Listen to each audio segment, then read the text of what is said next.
Good morning. We are just testing out this equipment here. Um, it's about 5 to 8 in the morning. Been here, getting close to 2 hours. We arrived at around 6:15. Sunrise about 6:45.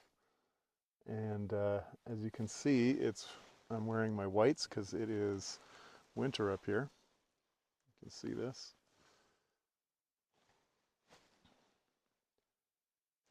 We're on day, who knows what, of a moose hunt in the West Kootenays. Saw some tracks up here. Been here a few times in the past couple weeks, and there's definitely activity. We're at about 1,400-ish meters, so it's cold and wet down the valley bottom, but it's snowy and cold up here, although not that cold. Um, just went for a little walk, followed some tracks around to the other side of the valley, and actually ran into some scat, which is unusual for this time of year. But yeah, we'll sit here for a little bit longer. It's pretty foggy right now. I got fogged out last week. Spent about 5 or 6 hours just waiting it out, and it got dark before the fog lifted, so that was a bit unfortunate. But I got to listen to some podcasts and have a little reflection time, which is always good. Walked around a little bit, ate some snacks. And today, the forecast, at least in town, is clear and sunny. So we shall see. Maybe give it an hour or two and see what happens here. Go for a little walk, see if there's any fresh sign. The nice thing about all this snow is, um, it's pretty easy to see if there's been things moving around. So yeah, we'll see. It's a promising spot, and yeah, we'll check in a bit later. Hello again. We have some time here while we're waiting for this fog to clear, so I thought I'd give you a bit of a tour of our hunting truck and show you some of the upgrades we've done. They were a lot of fun to make, and there's always room for improvement. Even yesterday, I was just making some additions and some adjustments. So yeah, let's get started here. So here is the truck. Picked it up this year. Nothing super special. Dodge Ram 1500. It's a 2011. It's got almost 300,000 kilometers on it. So, I mean, it's been around, but it's reliable. Go through a lot of fuel, but that's to be expected. It's a big, heavy machine, and it's the engine's a bit old, so it's not as efficient maybe as it once was. And if you can see down here, we put some fender flares on it earlier this year just to cover up. There's a bit of rust mostly around the back wheel wells, but we've been in some pretty tight spots, and yeah, we've destroyed those mostly. So I'm not sure what we're going to do for next season, but maybe something a little more durable, probably a little more expensive, but worthwhile. So some of the things we've done here, see if you can get this in the frame here. That's the bed. We built these drawers, which go all the way to the back. There's two drawers that are just over 6 feet long. It's a full sheet of plywood, left to right, so it's 4 feet wide. And the drawers are, with everything in them, are about 10 or 11 inches deep. So you can fit most things that you need. Not everything, of course, but then you still have the whole bed. And we covered it in, riveted on an aluminum corner piece here. So that's just to protect the plywood from getting torn up as you take things on and off. And the whole thing is covered in Flex Seal, which is waterproof kind of rubberized paint, which so far has been pretty good. Um, but with a lot of wear and tear, you can see that it would wear through, and there's a couple high wear spots that have started to go through a little bit. But all in all, it's pretty good. Everything inside has been dry, even before we put the topper on. So yeah, I'm pretty happy with the product. I'd maybe think of another solution, or even a secondary solution to put on there. So to protect that and to give a little more protection to the back, and in kind of an emergency situation, as a sleeping platform, or if you need to be really mobile and don't want to set up a camp or set up a tent, we built this topper, which I'm actually pretty proud of. It took not a whole week, but the better part of a week to put together.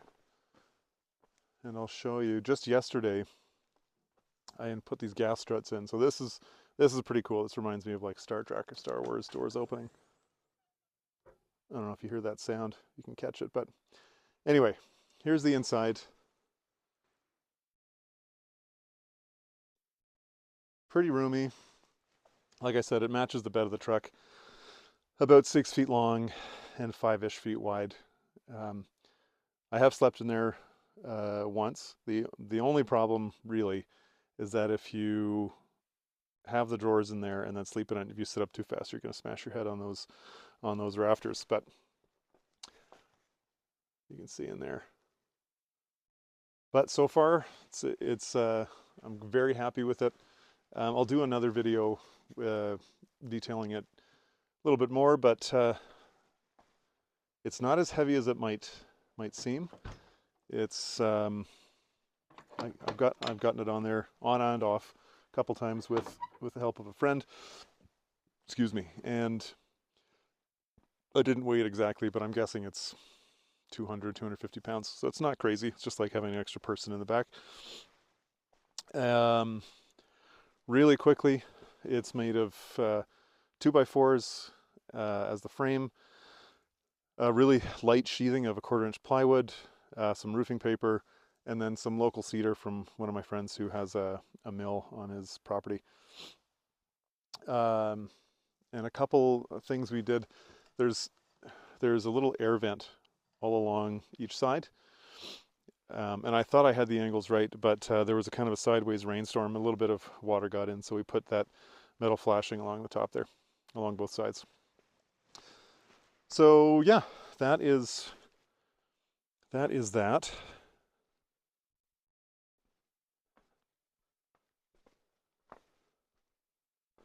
And what else do we have here?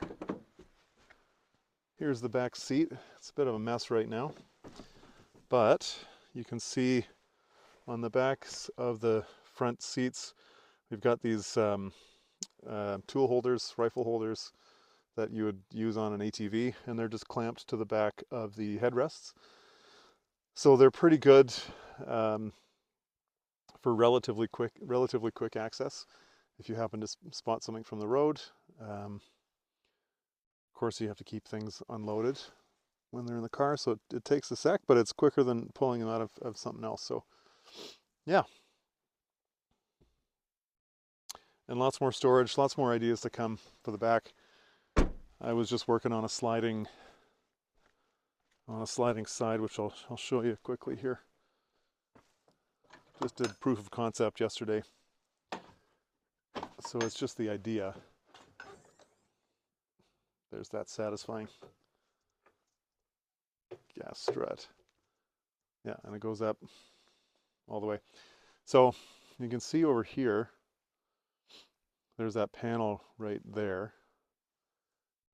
I can't reach it right now without climbing in there, but it should slide out. And the plan is to have the whole thing a sliding panel, so it can come right out. Maybe not the full 6 feet, but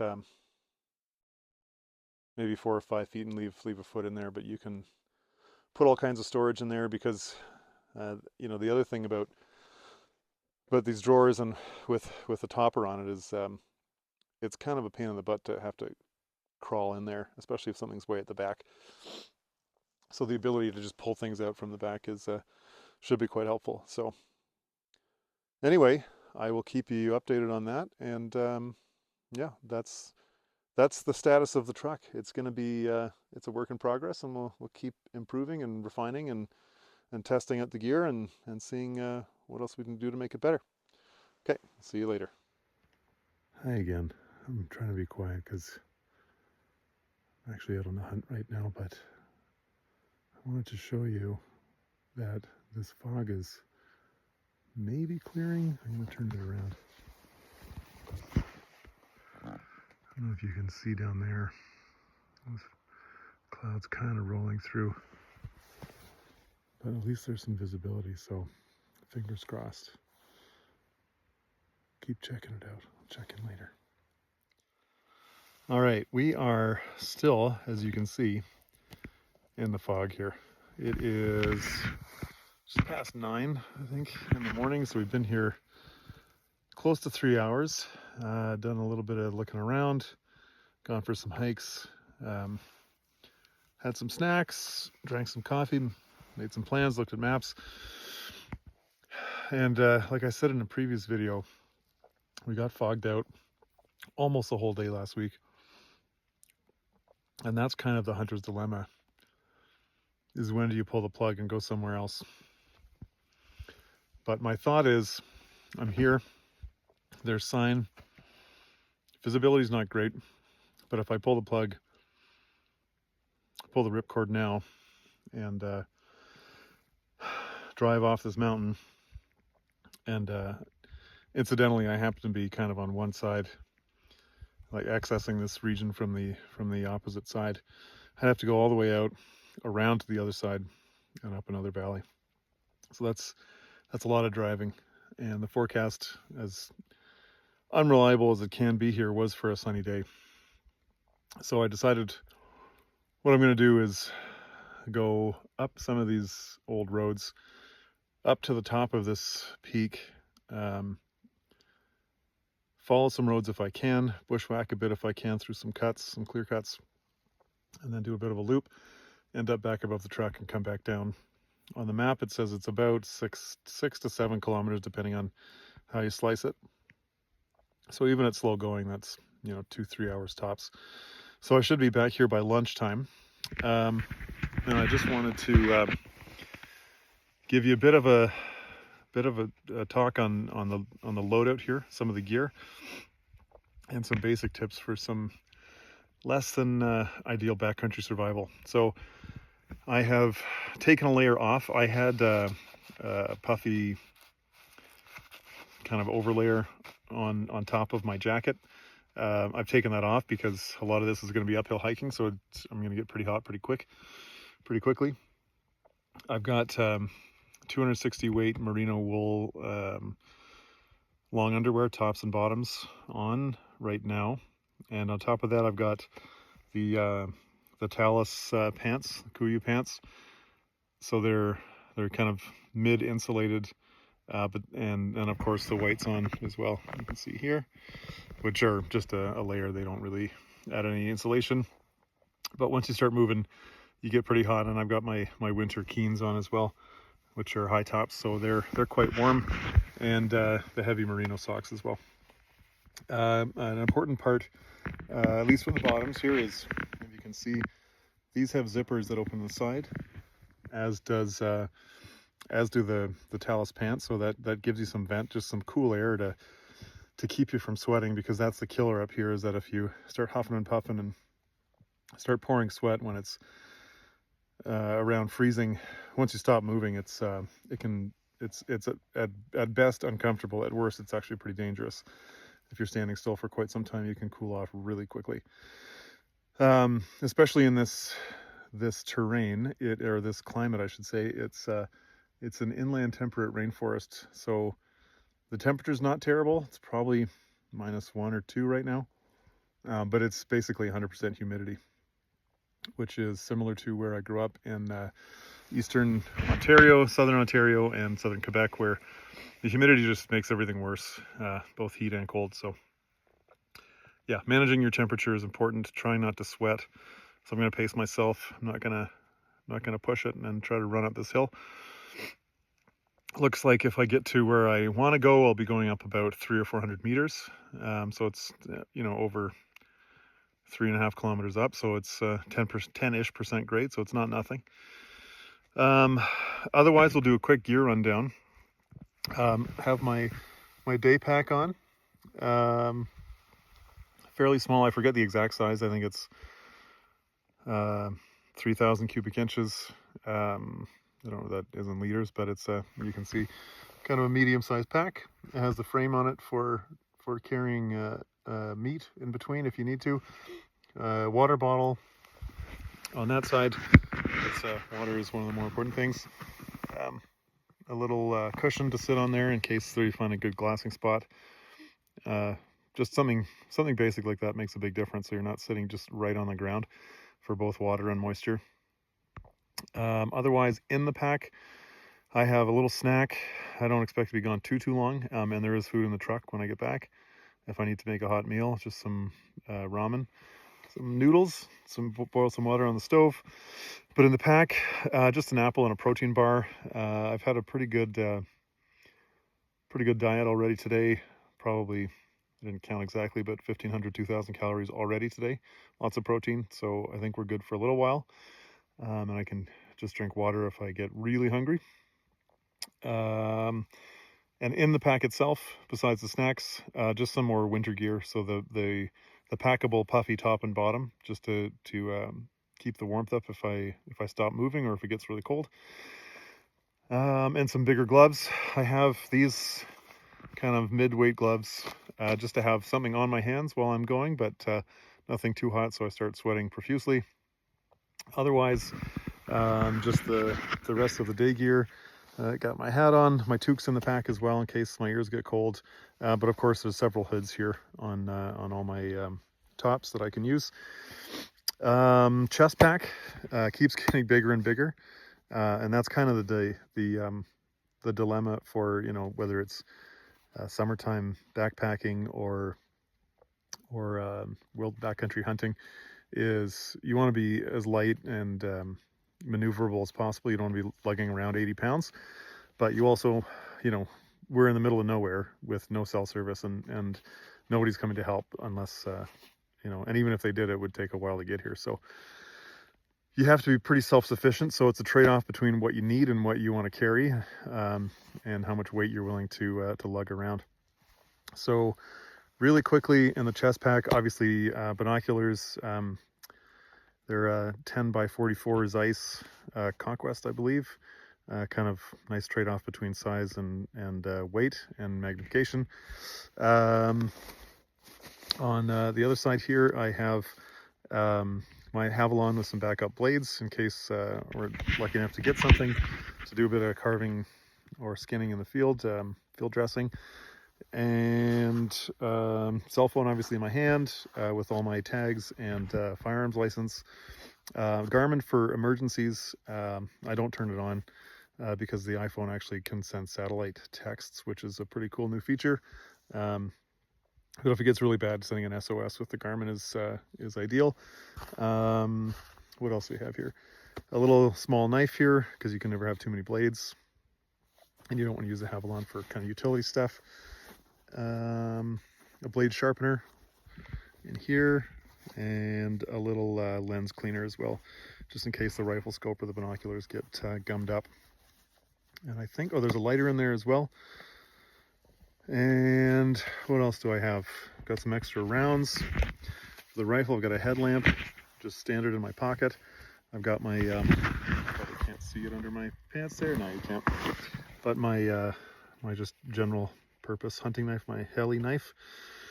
And of course, we have the hiking poles, the Black Diamond Pursuits. These things are actually really cool. I started using them this year, and wasn't really sure about them, but went on some alpine scrambles in the summer, and they are awesome. They're really great to have. Super light, and if I have two things. One is I need to figure out a solution for where to put them, because while you're walking, if you're not using them it's nice to be able to kind of clip them onto something. It would be nice to clip them onto something and kind of get them out of your hands, out of the way. But they're telescopic, so they can shrink down. And I picked up this this little piece from Wiser Precision. Let's see if I can spread this out here. They actually, well, that didn't work. They actually clip together, and you can set the angle at which they stop rotating, and they turn into makeshift, I'm trying to do this one-handed, makeshift shooting sticks. And the last thing you want to do is be in a situation where you have the ability to take a shot at something, but you're unstable for whatever reason. You're out of breath because you're climbing. There we go. You can see they're fairly sturdy. I've practiced a bit with them, and they're you can get a pretty good platform. Not the same as like a tripod or I have a Bog Death Grip tripod, but it's got to weigh 15 pounds, and you don't want to be packing that around the bush. So anyway, dual purpose, which is great and helpful if you're going up and down particularly steep slopes. And of course, the rifle, it's a Tikka T3X Lite. So far I've been super happy with it. Got it this spring or early this year, and lots of practice at the range. I've hand loaded, built up some different loads. I've got a couple with me here. It's a 300 Win Mag, so 180 grain Hornady SST polymer tips, and 200 grain, it's either Burger or Barnes. I think it's Barnes, all copper bullets. And I've got both on the rifle, and the top one in the magazine is the 200 grain copper, because we are here for moose, so a little bit of extra weight should be helpful. But follow up shot with a 180 is not terrible either. So anyway, that's a loadout. One other quick thing I'll show you. On my right hand side is this little clip that I've put on. I think it's called a sling hook. And I'll show you. One of the most annoying things about lugging a rifle around is it keeps sliding off your shoulder. So this thing just holds it in place. It's not perfect, but it's something. And it keeps it more or less hands-free, so you can, trudge along, and if you're using poles, you don't have to worry about holding onto your rifle so it doesn't slide off. So yeah, so we're ready to go. 6 or 7 kilometer hike upcoming, probably 3 hours. Maybe I'll check in along the way. If not, I'll check in when I get back. And hopefully this fog clears, because if you can see all around me, it is pretty grim. Visibility is maybe 30 or 40 yards, and it is dead quiet. So it'll be hard to, you certainly can't sneak up on something, because they'll hear you coming, especially crunching in the snow.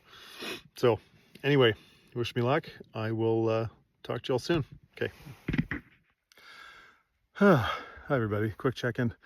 I'm just bushwhacked from the bottom road where the truck is up to the next road, maybe only a couple hundred meters, but I'll show you. I don't know if you can see or not, but it is that at a pretty steep grade, so it's pretty slow going. I'm just stopping to catch my breath here. Already not overheated, but definitely the temperature is rising. That cool breeze is nice. Anyway, off we go down the road, down this road, into the fog, hopefully seeing some clearing. If I'm not mistaken, this goes southeast for a ways, for a couple kilometers, and then does a bit of a switchback back up towards around the top of this peak. It's not really a mountain, but the peak of this little pass. So just behind me is the other management unit that I'm not allowed to go for moose in. My tag is only good from the height of land here down to the lake. So anyway, we'll check in soon. Wish me luck. Hey everybody. I've just been walking up this road for 5 or 10 minutes and found some ungulate tracks. They could have been a large mule deer or maybe a small moose. They're very similar to the ones I saw this morning on the other side of the valley.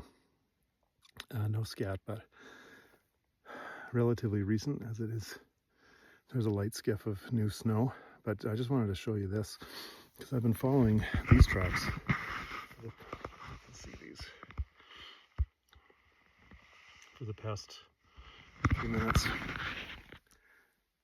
It's hard to get I tried to get a good picture, but maybe I'll up the contrast when I get home and show you. But it looks like a small cat, maybe a bobcat or a lynx. Definitely not. Doesn't have the stride to be a cougar, but yeah, kind of neat. Some little rodent ones too, which are so cute. They're so small. Anyway, talk to you soon. Hello again. As you can see, the sun has come out a little bit. We are at the top of the highest elevation of the hike that we are going on today. It's over 5, or maybe 2/3 of the way around, 5.3 kilometers or so, and we've gone up nearly 400 meters. There was a bit of a lull at the bottom there in terms of sign, but for the last quite a ways, you can see down this road here, that's where I'm heading, and this is where I've been. Some of those are my footprints, but there are lots of tracks up and down this road. Some of them, I'd give it 2 to 3 days to be generous at the most recent ones, but there's some big footprints. So I'm thinking moose. We're about as high as we can get here. The top behind me is only another couple hundred meters. So anyway, we just thought I'd check in. Hopefully that sun is out down below as well and starts burning off some of this fog, some of this low cloud, that so when we go back down we can actually have some visibility. But anyway, I'm just going to take a little breather here, have a little snack, feed and water myself, and keep on trucking. There's definitely some spots to get up here that would be interesting to check out. The only problem is access. I mean, it's we've been hiking for almost 2 hours now to get to the top. So yeah, we'll keep looking and come up with a strategy and talk later. Okay, bye for now. Hey everybody, just some exciting news here. Just past the top of the hike, which is right below a little road that seemed pretty overgrown, that just went a little bit higher, that I didn't go down. But as I was walking away from it, it looks like something came down from there not that long ago. And let me show you. You can see that is the hoof print. My hand, for example, with the dew claws, it's even bigger than my hand. So that is a big animal. I've made a few kind of meek cow calls because there's a smaller set of tracks that look a little bit older going down this way, and it looks like this guy came down from above and is following. So maybe there's a possibility to catch a bit of his interest, kind of like late rut, post rut. So some kind of meek cow calls. But I'll keep following it. The wind's going the right way. It's blowing in my face. So if he's still in this direction, hopefully we can catch up to him or at least see where he went. But yeah, I'll keep you posted. Hello again. We're back at the truck. Just got back from the hike. It is about 12, just past 12:30. The hike itself was about 9.2 kilometers, about 380 meters of ascent total. Took just over 3 hours, but includes, stopping and looking and little detours and having a little snack and everything. So not too terrible. Not a bad way to spend a morning. Obviously you can see down here, we're back in the fog. It was, the sun did clear, or rather the fog did clear and the sun came through at the top. And given the season and how low the sun gets at its peak, which it's now past, I don't think this is getting any better. But anyway, a little debrief on the hike. We the highlights are up top. We found a monster tracks, like as big as my splayed hand, like the size of a side plate. So I think the plan is going to be, and he didn't go too far. He walked down the road a little ways and then ducked off down. And then all the encircling roads, I didn't see any tracks. So I would assume he's keeping to the top. And those tracks did not seem old this week for sure. Maybe just a few days, couple days. So I thought the tracks that I was following were big, and these ones were at least twice the size. So there is a behemoth up there. So now the plan is to go back home, have some lunch, devise a plan for the rest of the week. I've only got about one more week left, effective week in my season. I have to go away for work at the end of next week, so that's out. I have one day at the very, very end when I get home, but I'll probably be exhausted, and that's a bit of a scramble. So I'd like to tackle this, or at least attack it as best I can over the next week. Anyway, thanks for listening and for watching, and I'll see you next time.